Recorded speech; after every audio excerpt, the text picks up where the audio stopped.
Yesterday, I don't even know if I got much filmed, to be honest. I don't know. This is the thing, like, I need to actually get some stuff filmed.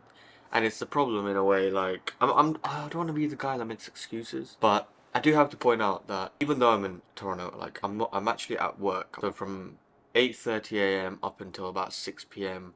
I'm in the office. The last 3 days have just been go in the office, meet the new people, and just say like, hi, introduce yourself, and just get to know some people, you know. I'm only here for 10 days. Most of it was just doing that, and then literally afterwards, like, they'd all show me around, we'd go to like a few bars. Yesterday we went to a really nice bar. All of this just makes me like super excited. I just want to go outside. It's currently 6 a.m. I still haven't fixed my sleep, but I'm actually happy because the fact that I can wake up really early on demand means that I can just explore, and I got more time in the day.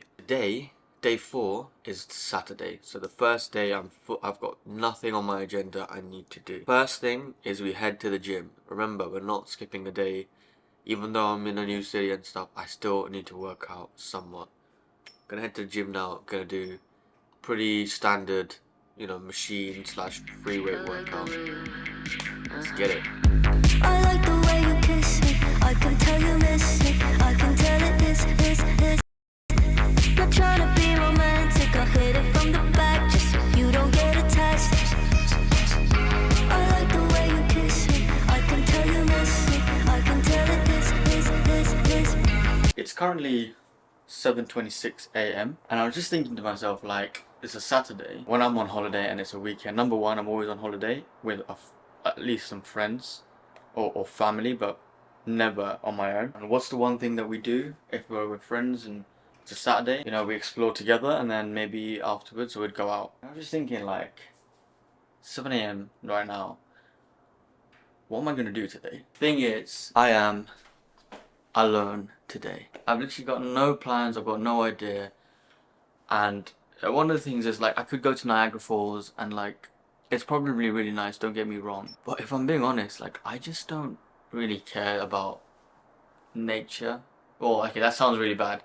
That sounds really bad. I don't really care about, like, attractions unless it's like something wild, because I've seen waterfalls in my life, and I understand Niagara Falls might be completely different, and it's probably amazing. It probably is. I can't be asked to go 2 hours by the train or by bus, spend 15 minutes looking at some waterfall, and then 2 hours 4 hours of travel to do that.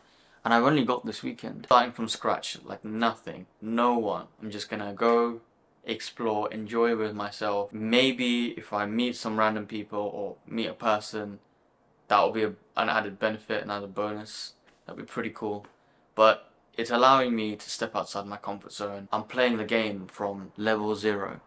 And there's something about that is just kind of exciting, and like, I don't know what's gonna happen next, that kind of thing. I've been rambling on. Let's head out. Butterflies, you give me that feeling that I can't deny. Show me something real, I wanna make you mine. I don't wanna kiss, but it's hard to fight my heart, let our love aside. Butterflies, tell me if I'm on your mind.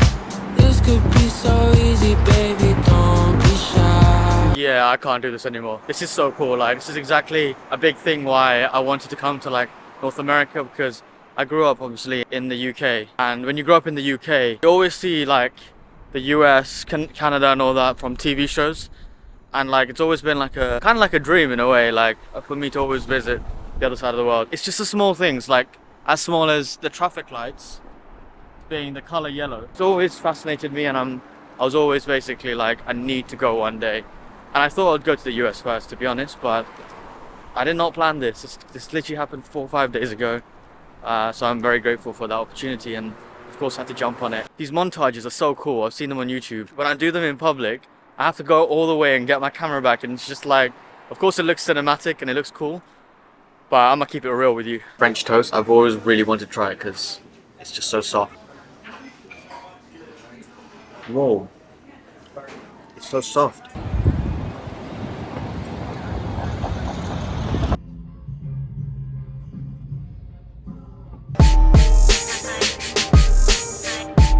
views from the 6th. If you know, you know. Harbourfront is a 10-minute walk away, so I might head to that first.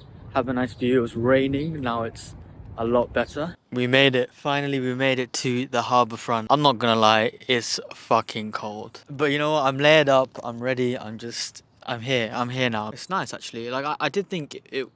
Like, is it just like a normal river or whatever, or a lake? It is, but it's actually not bad. Like, it's not bad. Let me show you actually. Maybe the camera doesn't do it justice, but this is pretty much what Harbourfront is. There's no one really here. That backdrop looks crazy. Wow. Damn, I might even thumbnail this. I've heard the Harbourfront is meant to be a place that you have to go. It's chill, and it does live up to the expectations. Also, it's next to the airport, so you always see the planes fly by really closely, and that's quite nice. But yeah, we're in day 4 at the moment, living alone in Canada, Toronto. Literally, I've just been walking for the whole day so far. It's currently 2 p.m.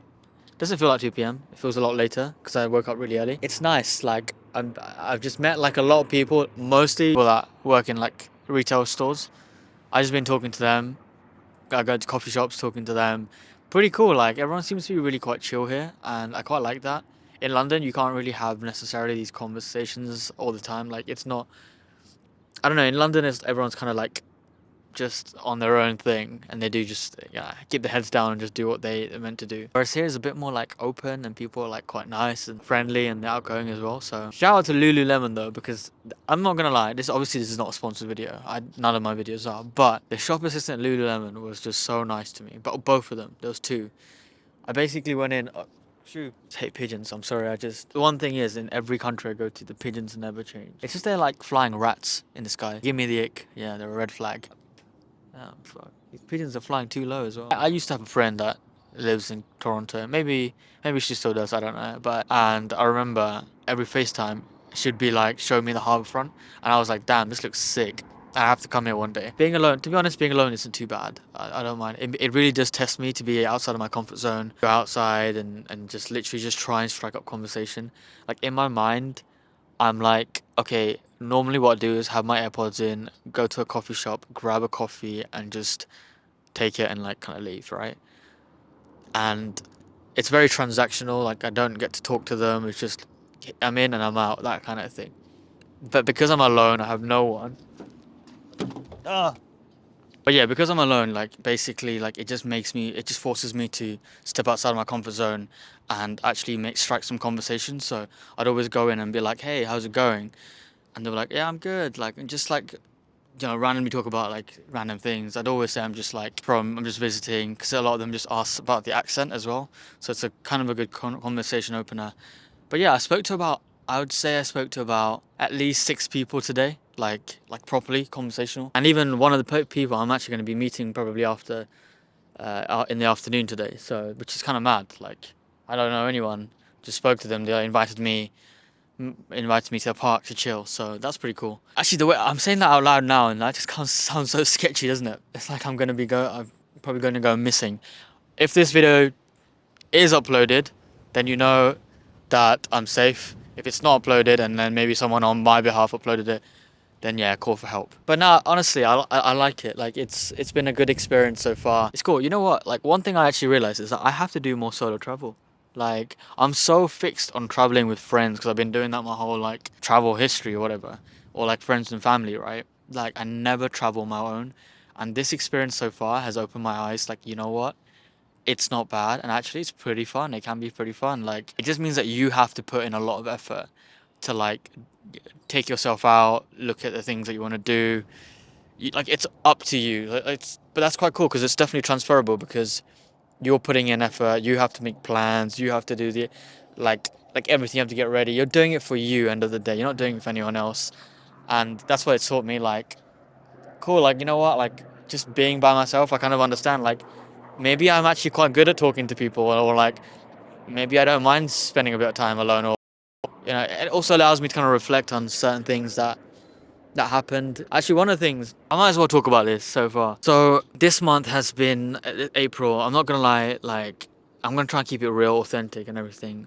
I've not been too impressed with myself. I've not been too proud of myself, in the sense that the first 3 months of the year have been one of the best, probably the best quarter I've ever had, like, in terms of at work being like the number one person, being able to be flown out to this opportunity was because I hit like the top individual in the company. There's a lot of things that came with it, like loads of praise from managers. You know, it's my name's always been shouted out on the leaderboards and during like company meetings, and it's like ego wise, it's very satisfying. I'm not gonna lie, and it's really like, damn, like, because I've never gotten this kind of praise in my life before. Like, I've never been a top performer in school. I've never been like the best at something in sports. Even in games, like I've always lost. Like I've played loads of games with my friends, but I was never like the best. Like someone would always be better than me, right? And it was only like last August when like it hit me like, you know what? What I have to do is just put in a lot of hours ahead of everyone else, and I listened to things like Mamba Mentality by Kobe Bryant, which really was a massive game changer in the way he kind of thinks and how he acts. And yeah, I practiced it and I put it into implementation, and like it took a few months to kick in, and once it did, like I was on a roll, and I just had like incredible, like the last 6 7 months have been the best 6 7 months in from a career standpoint that I've ever had. And everyone is now like coming up to me asking me for advice, and again, like I said, like managers would know who I am, and it's really weird. Like it feels weird. Also, I managed to even get a trip out to Toronto because of that situation. Because what I did really, like, I was super critical of myself. Like even if I had an incredible month, and when I say incredible month, I mean like we have targets, and I've been exceeding those targets by like 150%, 190%. So, which is quite phenomenal. And you know, it's down to like, even though you had a good month, you're really critical of yourself where you could improve. And what when I was really thinking about this, so the first 3 months, January, February, March, incredible, I did amazing. And then April right now, I didn't do too well. Didn't do too well, and it could be the fact that like I got a bit complacent because I knew like how good I was or how good I am, that I felt like, you know, I don't know what it is. Like I think it could be like the ego getting in the way. I'm not sure, but yeah, that like that's the problem here. Like that was my fault. Like I shouldn't have put my ego in. Like the mentality should have been like I have to keep going regardless of how good the last month has been or how bad the last month has been. I have to keep going. I have to keep pushing, because that is what happens. You have to show up, and you have to wake up, shot for yourself every single day, and over a long period of time, it compounds. That's where I definitely learned, and I didn't do that this month. And I'm not gonna lie, because I didn't do that this month, I didn't really necessarily hit the targets I have been, right? Because I got complacent essentially. Now I understand it. Like I've been doing a lot of self-reflection, just being here alone, like really asking myself, like, first of all, I'm extremely grateful to have this completely free. It got to the point where like I felt like I deserve it, and I don't want to be like that. Like I don't want to be like I deserve these things. Like I want to be proud of the work I've done, but if I think like, oh, you know, this is what I deserve, this is inherently what I should be getting, then naturally I feel like I could be complacent with myself, because in the future then I'm just like, okay, cool, if something's not going well, I will just use that as an excuse, and then those excuses just prevent me from reaching my potential. And that's kind of what happened this month. Like the start of the month, we didn't get too much work in, and everything was really slow. And because everything was really slow, like I wasn't trying on the things I was doing in terms of work, by the way. Essentially, like, you know, 1 week went by, 2 weeks went by, and now I'm behind. Whereas if I had just been like, okay, cool, I understand it's slow, I understand it's a difficult thing, but I'm going to try and get the most out of these 2 weeks, I'm guaranteeing you I would have been in a better position than I am now, and I completely understand that.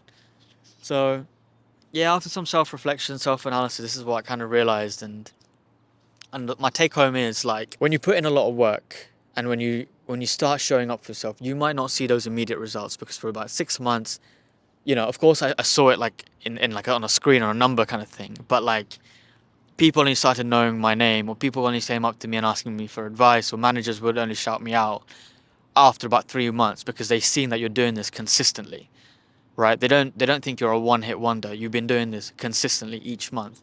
Then they're like, okay, this person is good. Then, you know, 3 more months went by, 6 months went by. Everything happens when you keep putting in the work, when you wake up and you show up for yourself every single day. But regardless of the situation or the day, you still try and put your 100% in, because you don't know what tomorrow will bring. And my lesson again is April here. I stopped while I was ahead. You know, I stopped while I guess the ego kind of might have gone in the way. I stopped, and as a result, there was a dip, and there's a pretty significant dip. Just to keep going, to keep pushing, like to have a wider goal, you know, a long-term goal in the back of your mind, but you keep going, you keep showing up for yourself, and do not let things like your ego or things that you feel like you deserve, or you know, all these things like get in the way. Like there is no need for that. Just keep doing you, because you probably have a long-term goal, right? You definitely do. So just keep working at it, and honestly, like you might not see results in, you know, the day you try, or the week later, or a couple of weeks down, maybe even a few months, but when it hits, it hits, and that is the best feeling. Because you know, 2 months ago, 1 month ago, if I told you that this was going to happen, I would have never believed myself if I told myself this was going to happen, nor would I even think this was even a possibility. So the moral of the story was like, you know, I kept trying, and all of a sudden an opportunity was presented, and then boom, all I had to say was yes. And you could say it's kind of luck, but again, one of the things I've been saying is luck is when opportunity meets preparation. All right, I'm head off. I'm going to go to do some shopping, get some souvenirs and stuff.